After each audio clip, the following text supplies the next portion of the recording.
కువైట్లో మనం చూసుకుంటే పెళ్ళిళ్ళు జరిగినా సరే కువైటీలు ఏదైనా ఫంక్షన్ చేసుకునేటప్పుడు కానీ లేకపోతే వాళ్ళకు ఏదైనా ఆనందం కలిగినప్పుడు రోడ్డు పైకి వచ్చి అనవసరంగా హార్నాలు కొడుతూ కారుల్లో అయితే గోలగోల చేస్తూ వెళుతూ ఉంటారు.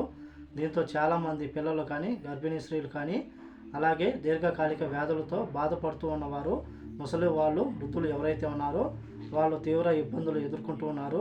ముఖ్యంగా గుండె జబ్బులు ఉన్నవారు ఎవరైతే ఉన్నారో ఇలా అనవసరంగా హార్నలు కొడుతూ ఉన్నప్పుడు వాళ్ళు ఇబ్బంది పడుతూ ఉన్నారని చెప్పి చాలా ఫిర్యాదులు వెల్లడించడం జరిగింది. అలాగే దీనికి సంబంధించి కువైట్ ప్రభుత్వం కీలక ప్రకటన చేసింది.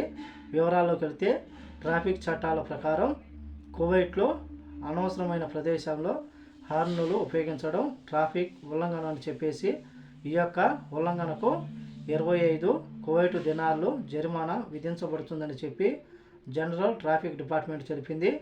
ట్రాఫిక్ ప్రమాదంలో కారణమయ్యే లేదా ఇతర వాహనాల నుంచి రాబోయే ట్రాఫిక్ ప్రమాదాలకు కారణమయ్యే లేదా ఇతర వాహనాల నుంచి రాబోయే ప్రమాదం గురించి హెచ్చరించడానికి వాహనంలోని హార్న్లు పరికరాలను ఉపయోగిస్తారని చెప్పి జనరల్ డిపార్ట్మెంట్లోని traffic awareness department assistant director lieutenant colonel Abdul గారు స్థానిక మీడియాకు ఇచ్చిన ఒక ఇంటర్వ్యూలో పేర్కొనడం జరిగింది.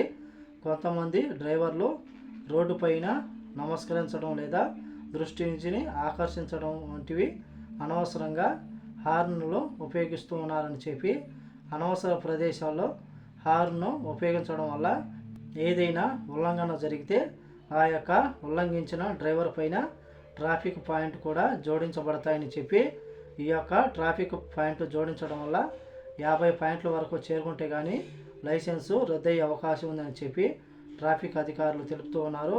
కాబట్టి కువైట్లో ఉన్న మన డ్రైవర్లు ఎవరైతే ఉన్నారో ఈ యొక్క విషయాన్ని గమనించగలరు. అవసరమైన చోట మాత్రమే హార్న్ అయితే ఉపయోగించాల్సి ఉంటుంది.